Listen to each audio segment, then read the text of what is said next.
ଭଲ ପାଇବା ଆଗରୁ ସେ ଲୋକଟି ଭଲ କି ନାହିଁ ଆଗ ଜାଣିବା। ଆମ ମନ ଦେବା ଆଗରୁ ସେ ପ୍ରକୃତରେ ମଣିଷ କି ନାହିଁ ଜାଣିବା। କାହିଁକି ନା ଭଲ ଲୋକମାନଙ୍କ ମଧ୍ୟରେ ଖରାପ ଲୋକ ବି ରହିଥାନ୍ତି। ଆଉ କାହା ହୃଦୟ ଭାଙ୍ଗିବା ଆଗରୁ ନିଜର ଗୋଟିଏ ମନ ଅଛି ଆଗ ଭାବି ନେବା। ଆଉ କାହା ମନରେ କଷ୍ଟ ଦେଇ କିଛି ମଣିଷମାନେ ଖୁସି ହୁଅନ୍ତି,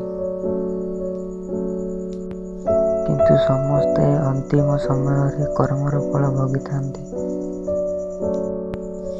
ବେଇମାନ ସେଇମାନେ ହେଇଥାନ୍ତି ଯେଉଁମାନେ ନିଜକୁ ବଡ଼ ଜ୍ଞାନୀ କହିଥାନ୍ତି।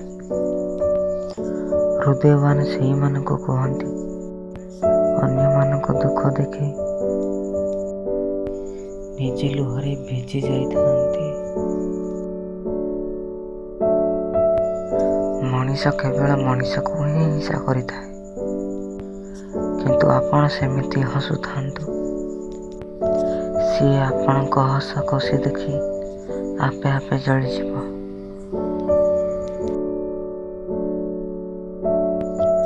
ମୁଁ ଯଦି ତୁମ ଓଠରେ ଟିକିଏ ହସ ଦେଇ ପାରିବିନି, ତାହେଲେ ମୁଁ ତୁମ ଆଖିରେ ଲୁହ ଦେବାର କୌଣସି ଅଧିକାର ନାହିଁ। ଏ ଦୁନିଆ ତୁମକୁ ନୂଆ ନୂଆ କବିତା ଲେଖି ଶୁଣାଉଥିବ, କିନ୍ତୁ ମୋ କବିତା ତୁମ ଛାତିର ହୃଦୟକୁ ଚିରିଦେବ।